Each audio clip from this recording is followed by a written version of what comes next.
그 데살로니가 전서는 그 바울이 데살로니가 교회에 보낸 첫 번째 서신입니다.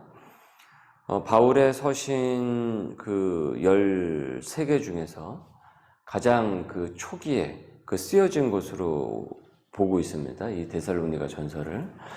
이 서신의 주제는 그리스도의 재림 그리고 성도의 이 부활입니다.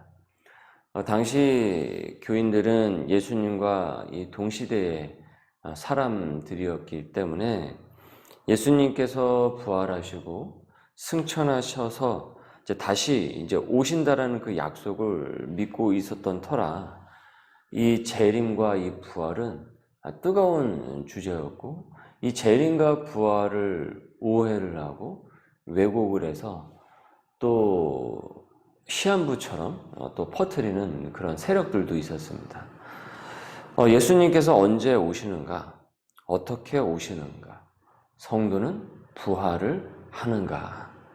이런 정황 속에서 지금 데살로니가 교회 교인들에게 이 사도 바울은 이 서신을 보낸 것이죠. 사도 바울은 이 서신에서 내가 당신들에게 전했던 그 복음의 그 진리를 잊지 말고 잘 기억을 하고 성도로서 굳건하게 서 있을 것을 위로를 하고 격려를 하고 있습니다. 여기서 주요 인물로서는 디모데와 실라가 언급이 되는데요. 실로아노가 신라입니다.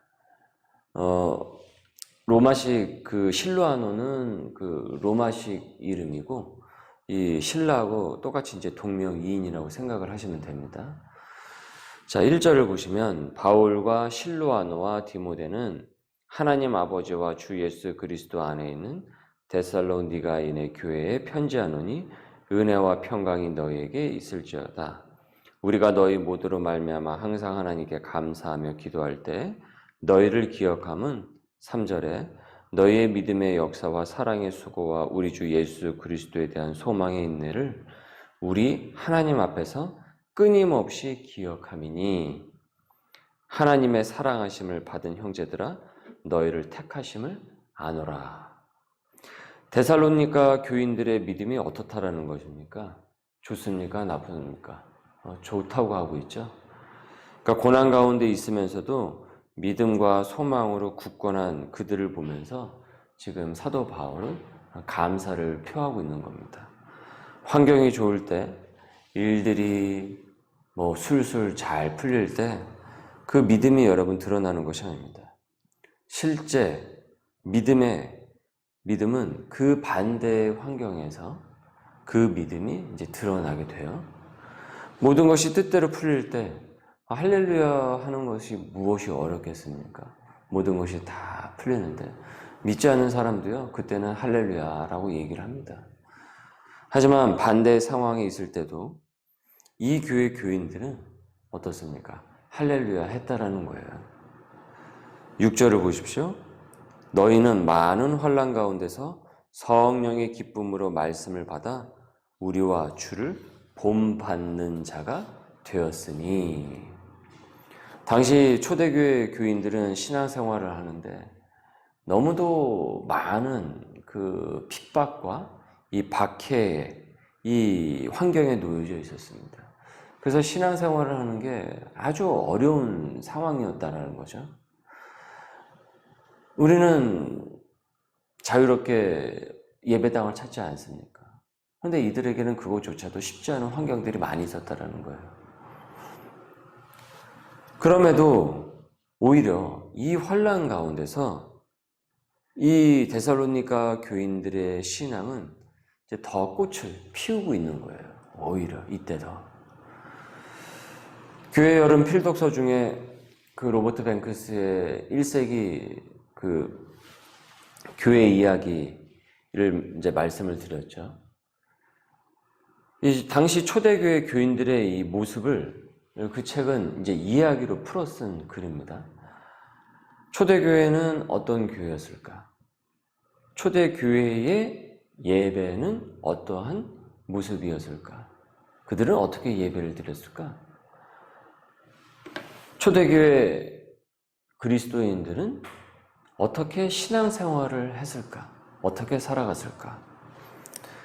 여러분, 이 데살로니가 전서를 우리가 이렇게 묵상을 하는 이 기간에 그 책을 함께 보시면은 책도 되게 얇습니다. 그래서 금방 읽어요. 초대교회 교인들이 이렇게 신앙생활을 했구나. 입체적으로 이 서신을 함께 우리가 같이 참고를 하시면은 훨씬 더 당시의 초대교회 교인들의 모습을 우리가 잘 볼 수가 있어요. 그러면서 내가 지금 놓여진 이 상황이 얼마나 좋은 환경 속에서 내가 신앙생활을 하는가. 우리의 그 믿음의 선배들이 뿌려놓은 그와 같은 씨를 통해서 우리가 얼마나 많은 열매를 거두게 되었는가. 그럼에도 불구하고 불평하고 나태하며 감사치 못했던 나의 그 어긋난 그 생각들을 되짚게 합니다. 그런 힘이 있어요. 말씀에 대한 질문입니다. 당시 교인들이 놓여진 생활과 나의 생활을 비춰보십시오.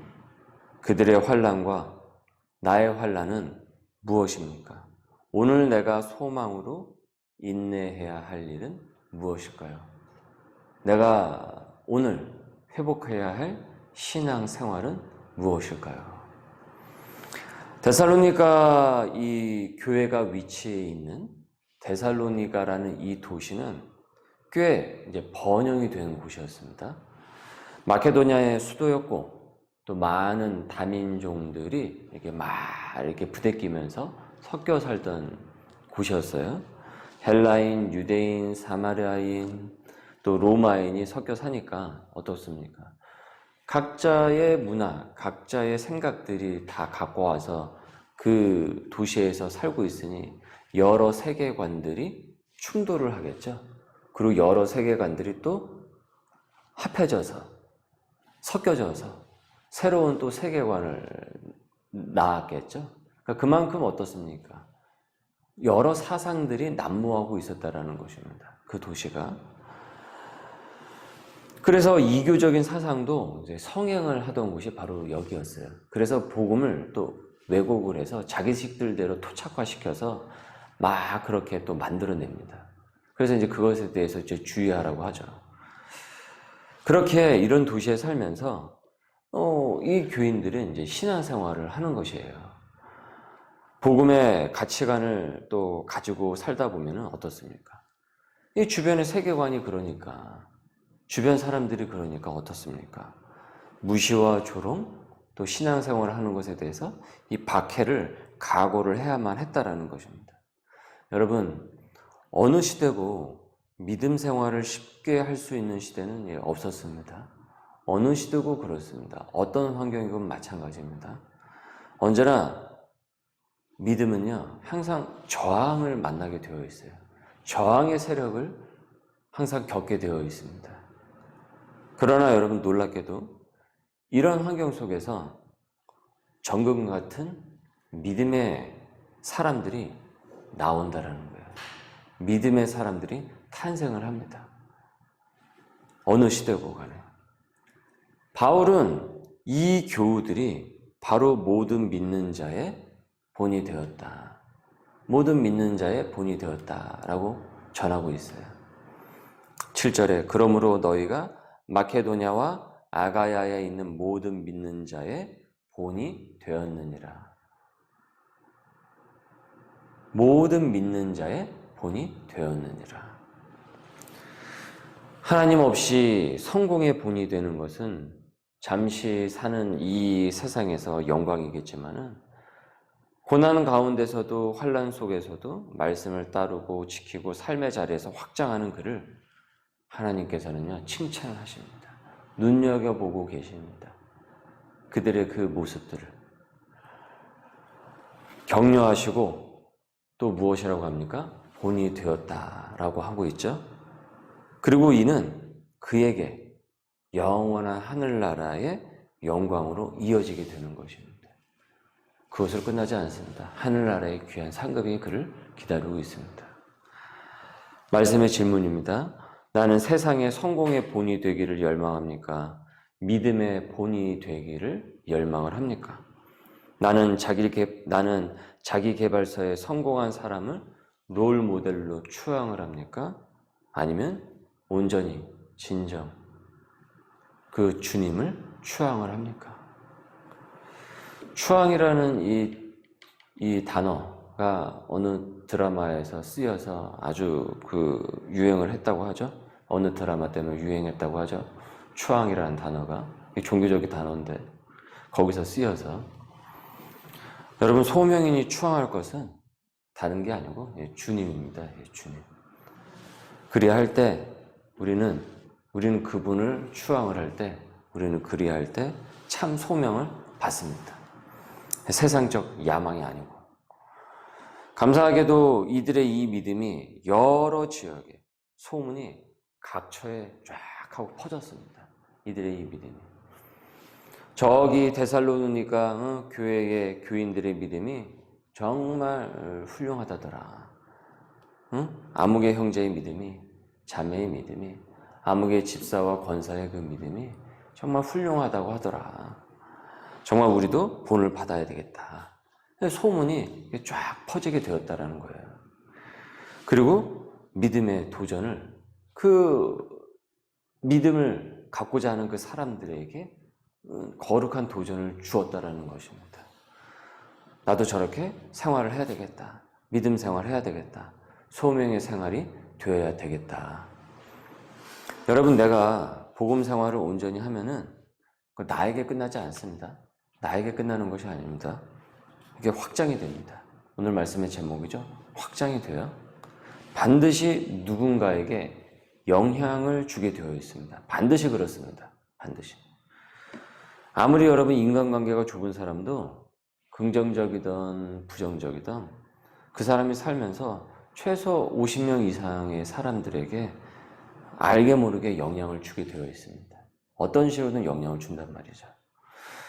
파페포포 메모리즈라는 그 그림책에서 보면은 야구장에서 아이스크림을 좋아하는 A가 친구 B에게 영향을 줍니다. 그래서 친구 B도 야구장에서 아이스크림 먹는 거를 좋아해요. 근데 B에게는 C라는 친구가 있어요.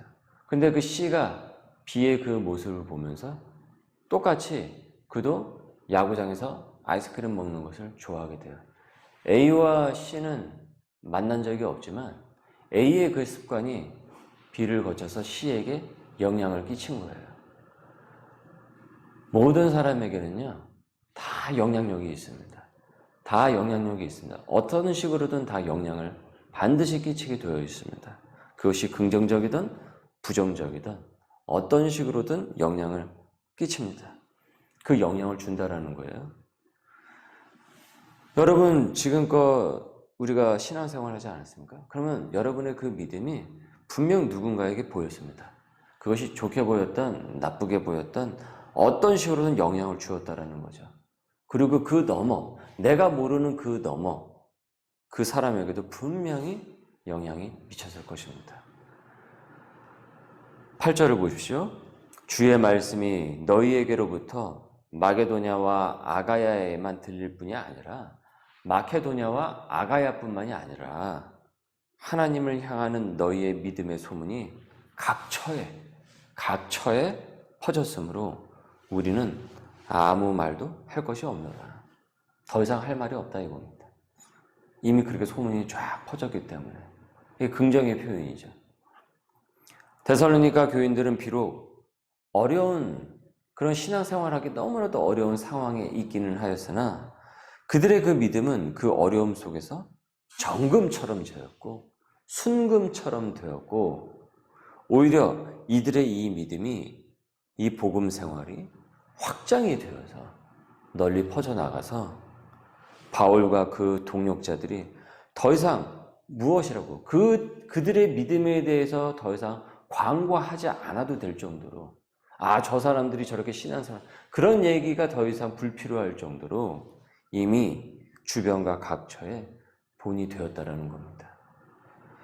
당시 초대교회 교우들처럼 우리 소명의 식구들도 그 믿음이 각처에 퍼질 수 있기를 소망하겠습니다. 먼 곳까지 확장이 되고 그래서 주님께 영광이 되는 또 오늘 또 귀한 하루를 은혜의 하루를 살아낼 수 있는 우리 주님의 백성들 될 수 있기를 주님의 이름으로 소망합니다. 기도합니다. 주님, 데살로 교인들의 믿음이 본이 되듯 우리의 복음 생활이 본이 되기를 원합니다. 가정과 일터, 교회와 주변에 그 영향력이 거룩하게 드러나게 하여 주옵시고 하나님께 영광이 되고 우린 그 영광을 입게 하여 주옵소서.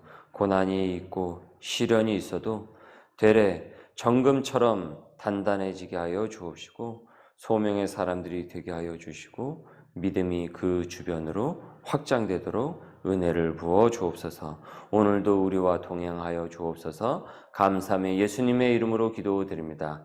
아멘.